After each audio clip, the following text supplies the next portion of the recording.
there are 15 mistakes that a lot of people make when they're investing in Pokemon. It could be you, it could be me, or it could be the guy who just got brand new into the hobby. But the best thing to do is kill these habits as soon as possible. So let's begin. I just want to say thank you so much for clicking to this video. I really appreciate it. I do my best to make every single video better than the previous, so I really appreciate you. If you haven't already, please do consider subscribing, closing in at 1,000 subscribers. That's pretty sweet. But anyways, let's begin. Alright, number 15, which is displaying your investments in front of the sun. So, for a lot of people when they invest in Pokemon, they like to keep it in their closet and just forget about it, which is perfectly fine. But for a lot of people, they like to just display it. Their logic is, hey, I have this box, might as well display it, which is perfectly fine. Hey, if you do that, make sure to keep it out of the way of the sun. The sun is deadly and it will deteriorate the damage of your boxes. Try to keep it away, and if it is in the direction of a window, like I have, make sure to have the curtains closed so that the sun can't get in. The reason is because the sun will cause sun damage on your cards, on your sealed, or really whatever. The problem is you will only know that you've damaged it, and you will only know that's too late once it's too late. And that's where it gets dangerous. You don't want to find out the hard way. Just block those curtains or keep it away from the sun. Alright, number 14 is buying or holding a box with a damaged seal or is overall just damaged as a whole. You don't want to do this. You only want to hold minty boxes. There's a couple of reasons why. First of all, the reason why people buy damaged boxes is because it's generally cheaper than normal boxes. So it's a very enticing entry. Let's just say a booster box is $300. Well, perhaps a damaged box could be $270 or $260 or $250. And you may think to yourself, it's a little dent in the box. Who cares? Well, that's where you'd be wrong, because the problem is, yes, you saved $50 now, but the problem is if a minty box is worth $1,000, your damaged box will only be worth about usually 90 to 85% of the value, meaning that, yes, you saved $50 now, but every single time that box goes up, the amount of money that you saved, you actually end up losing in gains. Great example is Evolving Skies. Someone sold an Evolving Skies damaged box for about $2,700. Meanwhile, the same day, someone sold one for $3,500. So you've got, an $800 difference, and the only reason is a little nick in the corner. Now, here's the thing. This is the part that it gets silly. There's a good chance that the person who bought that damaged box originally, there's a good chance they only saved $50 or $100 on the box. So the further the box appreciates in value, you actually lose money rather than save money. Alright, number 13, which is buying on eBay or TCG Player without any discount or coupon code. So basically, eBay specifically is notorious for having really good coupon codes. Generally, you could find a card for, let's just say, usually it goes for $1,000. There might be someone listing it for $900, but then they'll also have a $100 coupon on it. I'm not entirely sure why, but eBay just makes these insanely good coupons, and you really don't want to be shopping on eBay unless there are the coupons there. Great example is really just booster boxes. Booster boxes you may get for $400, but if there's a $50 coupon in there, if there's a $70 coupon in there, then boom, takes it straight down to $320. That's great. Love to see it. So the thing is, this is also a similar thing with TCG Player, where I believe it's Black Friday. TCG Player does this thing where I don't know if it's they add a coupon or they do something where I'm actually in Australia, so I can't buy after TCG Player. But based off what people have told me in the US, there's some sort of discount, and people wait for Black Friday, specifically Black Friday, to buy off TCG Player. Similar thing happens with eBay. Alrighty, number 12, which is opening up sealed investments. Guys, lads, ladies, do not open up your sealed investments. Be very vocal about what you want to do with your box. If you want to keep it sealed, keep it sealed. If you want to open it, just open it. Try not to mix these together. Hey, there's no shame in opening the box. If you want to open up the box, go for it. No one's harming you. No one's shaming you. No one's hurting you for opening up that box. But if you want to keep it sealed, keep it sealed. Try to keep them separate. Don't keep them together. Don't mix them. Just keep them separate.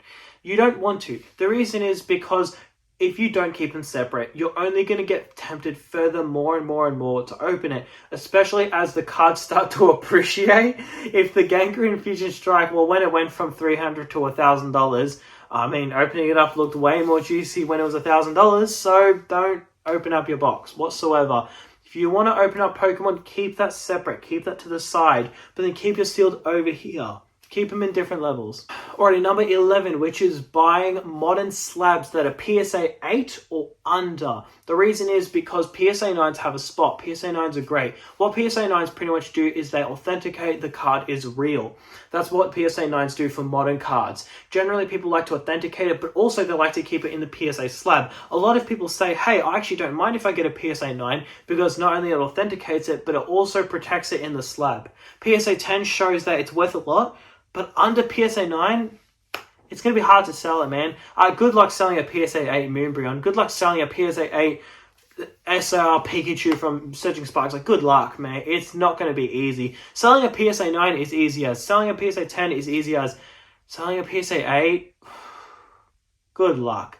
Not worth it. PSA 9s are great to authenticate it. PSA 10s are great to show that the card is the top nick and in great condition. But what does a PSA 8 do? Does nothing. It's hard to sell, hard to move, doesn't really go up a lot. I would not recommend it. Alrighty, number 10 is selling something under market purely to get a quick sale. So let's just say your box went from $400 to $1,000. You look at that and you go, wow, I am up $600 on my investment. I'm going to sell for $900. I'm going to get a quick, easy sale. Don't do that. Maximize your gains. Like, know your spot, king or queen. Don't do that. You want to maximize your gains. Don't sell it under market. Why are you selling it under market? And more importantly, don't sell it for a quick sale. Pokemon is hot as hell. You don't need to sell it for a quick sale. Provided you're not selling decks from 10 years ago and you're actually selling like something like with packs inside, a booster box or a collection box or really anything with packs inside, it's not that difficult to sell. Now, of course, if it's a booster box or like an Elite Trainer box, mate, that's easy as anything to sell. Don't sell it under market. Never sell it under market. You have no reason to. There's always going to be a buyer, especially if it's like a recent sale. Let's just say just Surging Sparks, right? Why would you sell it even $1 under market? If you list it for $300 and you pay $200 for it and someone offers you $280, don't take it. No, don't take it. You can sell it for $300. This happens all the time. I sell a box for, I don't know, whatever, and then someone offers me $50 more. And I say to them, I'm so sorry, you're too late. I already sold it. But the problem is I sold it too soon. So that's a habit you need to kill ASAP because it will kill into your gains and it will really damage the long-term potential of your portfolio. Alrighty, number 9, which is buying Thai, Italian, German cards. They're not worth it. Chinese cards are great. Chinese cards have awesome exclusive promos inside. And Chinese cards are great. They have awesome exclusive artworks inside, and I really like that. Japanese is, I don't like Japanese. I don't really like investing in it, but at least it has a couple unique things like 151. Hey, if you open up Japanese 151, you can pull Pokeballs, you can pull Master Balls. That's exclusive to Japanese. That's great. Thai, German, Italian, if I'm being real, they're not that special. They're not that good. Japanese is great. You've got like Unaga bars, you've got ponchos, and you got those recent like Pokemon Center Hiroshima boxes. Those are freaking sweet as. I bought 3 of each. I'm so psyched to receive them. It's just a little side bet. Hey, maybe they'll go up to $1,000 a box in a couple years. Who knows? I don't really know, but they usually do quite well, so I thought, why not? The thing is, they all have their place. Italian, German, or Korean. I don't think it's worth it. Maybe cracking packs, sure. Go ahead, man. If you want to crack packs of German cards or Italian cards, be my guest. Holding it? I don't know. I wouldn't really consider it. Alright, number 8, which is holding premium boxes. Now, of course, this doesn't apply for holiday sets, but, you know, like, this is cool, but this is not going to last. Like, it's cool when it's a $100 box, or it's, this was a really expensive box. Or it's like an $80 box or a $50 box. Mate, this is not going to hold in the future. You really think, let's take a look. So we got a promo, actually a relatively decent promo. But you've got a promo, and you got all this, like, this doesn't go up. This doesn't appreciate. When you're buying a premium collection box, you're paying for the cardboard, you're paying for the plastic, you're paying for the graphic designs, you're paying for all of this. You think the Pokemon company is taking that? No! You're paying for all of this. That's what comes in premium boxes. You're paying for all of this extra packaging. This sticker, do you really think this sticker is going to hold up in the future? All of these items here, do you really think they're going to hold up in the future? No, they're not. Packs will. The packs will go up 100%. The promo, it's actually a pretty decent promo. I'm sure it'll go up. The problem is you're paying for all of this. this pack per price is not good. It's only worth buying these if it's on a fire sale. But then even if it goes on a fire sale, I would recommend you buy for the fire sale and then just flip it. And then just buy booster boxes or ETBs or booster bundles. Unless it's a holiday set, that's a different story. Alrighty, number 7, which is avoiding sets that are commonly held. Great example is Prismatic Evolutions. I've had a lot of people comment recently saying that they're not confident in Prismatic Evolutions because it's being held a lot recently. Now, I think this is a completely fair opinion. I think this is very valid, and I see where they're coming from. I will just bring up one thing. Anyone who wasn't there when Sword and Shield was more quiet, for Sword and Shield, you had like 3 main sets people held onto. Evolving Skies, Fusion Strike, and Lost Origin. Those were the 3 main sets. Maybe a couple people would buy Silver Tempest. Maybe a couple people would buy Chilling Reign. But realistically, those were the 3 sets being held, mostly. Look at how well those sets are doing. They're being held by everybody because it's a good set. That's the reason why. So when you see people buying up Prismatic Evolutions, buying up 151, it's because it's a good set. That's the thing. And the set has already proven itself. You can see that's popular. Evolving Skies is a great example. Evolving Skies was $600 a booster box. Meanwhile, Silver Tempest was $180. So you may have looked at Evolving Skies and have gone, you know what? Nah, it's gone up too much. It's not for me. Okay, that's fair enough. If you don't want to buy it because it's too expensive, fair enough. But the thing is, it went up a lot because it's a good set. So what's going to happen when it retires and when it's finished? That good set is going to go parabolic, like we've seen with Evolving Skies. So that's just something to keep into mind, is that sets are commonly held by a lot of people because it's a good set. Alright, number 6, which is selling sets under 2 years of it finishing. So Fusion Strike is a great example. Fusion Strike was in rotation for 2 years. Then it's been about 2 years old out of rotation. So the last print wave for Fusion Strike was about 2 years ago. So we've had good time for it to mature in the market. This is the thing about a lot of sets, is that you don't know what's going to happen. And this is the beauty about Pokemon, and this is what makes it fun, is that realistically you have no idea what's going to happen. Dude, who knows? Paldea Evolved booster boxes could go to $1,000 tomorrow. I don't think it will. I highly doubt it, but it could. So if you sell within 2 years, usually that's where most of the volatility is. However, that volatility is upwards. The volatility of booster boxes, once they've retired, generally it doesn't go downwards. Maybe a booster box will go from $200 to $600 and it'll retrace back to like $550 for like 2 weeks and then it'll go up. But more than likely, booster boxes are extremely volatile, but they only go volatile upwards. So the thing is, this 2 years of volatility is where like the maximization of gains are. Great example is 151. 151 is officially 2 years old in September. So it's approaching its 2-year anniversary. So then if you buy 151 right now, the next 2 years is going to be pure volatility of it just shooting up. Now, that volatility could be in 6 months. It goes up a bunch. And then it stagnates for half a year, and then it goes up a bunch, and it keeps repeating that. I don't really know. But the thing is, this is the beauty. No one knows. So don't sell 2 years after release. If you're going to sell, please just wait 2 years. Alrighty, number 4. Yes, I know. It was number 6, and then it's number 4. Where'd number 5 go? I'm sorry, but I don't have a number 5. I just realized I literally don't have a number 5. So, sorry guys. Number 4 is buying ETBs for main sets. So, buying ETBs is great for holiday sets. Buying ETBs for booster box sets, not so much. X and Y and above, that has outperformed booster boxes. They have either mashed booster boxes or have done less than booster boxes. Other than that, there are no ETBs that have performed better than booster boxes. Technically, yes, there are a few Elite Trainer boxes from 15 years ago that did better than their booster box. Only reason is because they were short printed because no one really liked them when they came out. But if we're talking modern times, it's never outperformed booster boxes. It has never. It's probably not going to change for a good while. And the thing is, say it does change. It could be in 10 years. It could be in 5 years. It could be in 5 years. Who knows? Maybe in 5 years, ETBs are the next big thing. We don't know. But why put in the guesswork? You know booster boxes work. So just buy booster boxes. Great example is Paldea Evolved. You sell Paldea Evolved Elite Trainer box, you're going to get about $150. You sell Paldea Evolved booster box, you're going to get about $550 to $600. Booster box costed you $200 at release. So it's about a 3x on your money. Elite Trainer boxes costed about $80 on release. So it's about a 2x of your money. The number's there, and that's for literally like every single set. Evolving Skies is bad as, because Evolving Skies ETBs are only about $500 each. Meanwhile, their booster boxes are like 3.3k each. Not worth it. Not worth it at all. It is not worth buying Elite Trainer boxes unless it's a holiday set. And it's funny because I made a video like 7 items I'm not buying anymore.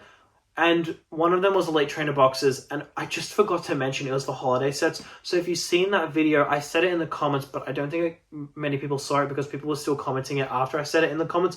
But I meant for booster box sets. Holiday sets, yeah, ETBs are great.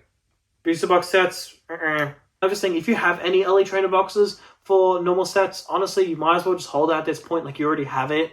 You might as well just hold it, and the reason is because it's still going to do phenomenal. You're still going to outperform pretty much every single investment there is. You're still going to pretty much outperform, Bitcoin? You're still going to outperform S&P. You're still going to outperform most of them. So it's like, you kind of might as well. I don't know, it's just a friendly suggestion, to be honest. But look, if you're thinking about it, I would just recommend booster boxes. If you can't buy booster boxes, buy booster bundles. If you can't buy booster bundles, buy blisters. If you can't buy blisters, I don't know, mow some lawns and buy some blisters. Alright, number 3 is buying sets purely because they're cheap. This is not a good move. Do not buy Temporal Forces because it's cheap. Do not buy Paradox Rift because it's cheap. Do not buy Rebel Clash because it's cheap, I guess. Don't buy sets that are cheap. Buy sets that have results. Buy sets that have proven themselves. Buy sets that have a desire. 151 has a desire. Surging Spark has a desire. Desperate has a desire. Black Ball has a desire. Paladin Fates has a desire. Those have desires.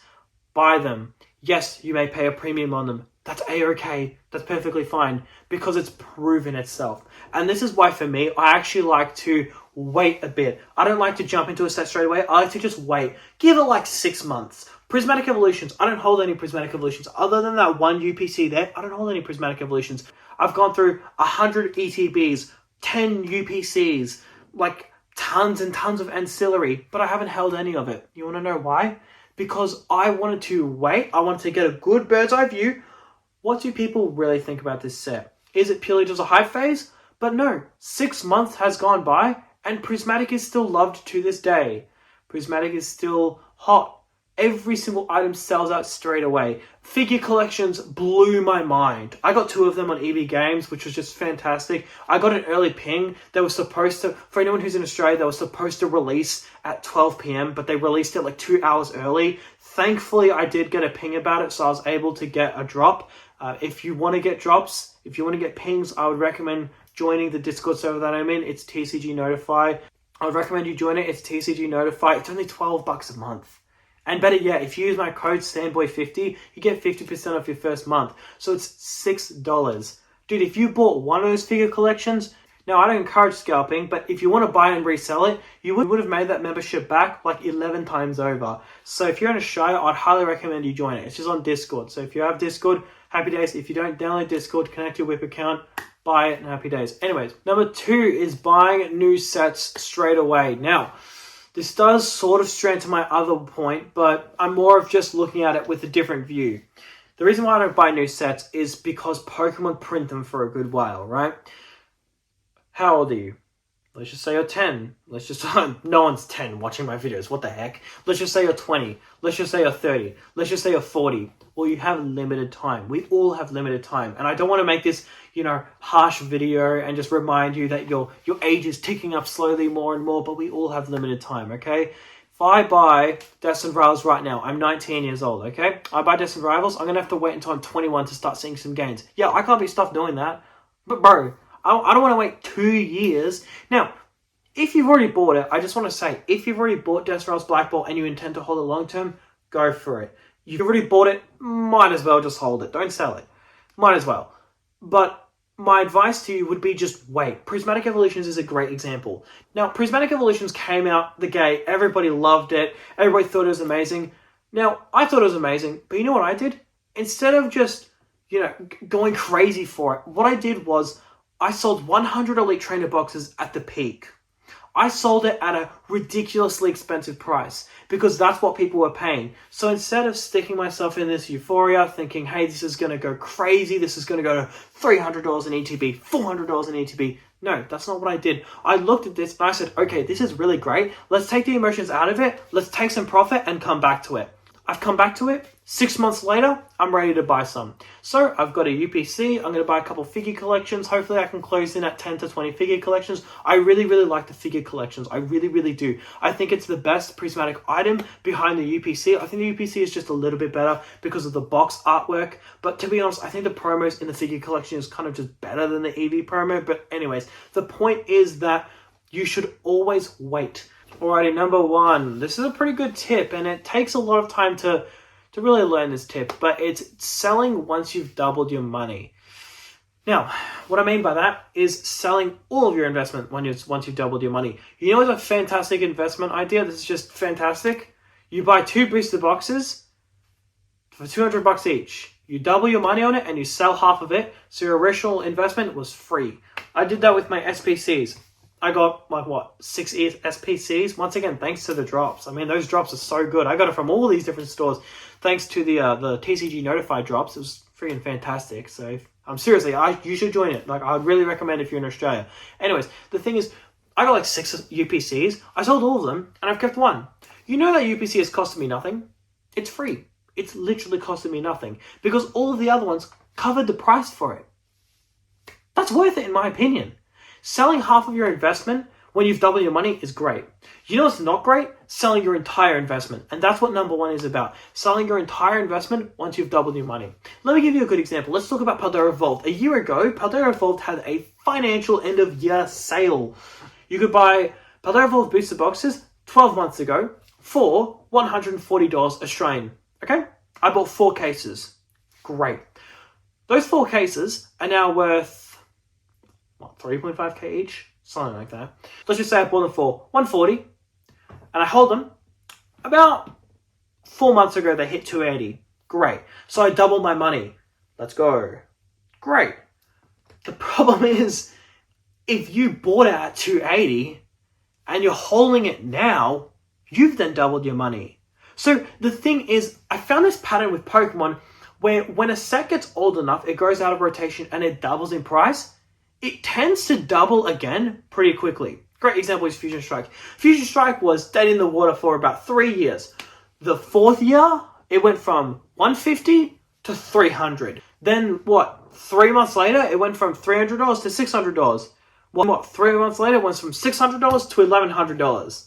That's the power of when it doubles in price. It's dead in the water for years on end until eventually, boom, it picks up. And then boom, it picks up again, and then boom, it picks up again. So the problem is, if you sell on the first hype wave, you miss all these gains here. Now this goes back to holding at least for 2 years after the last reprint.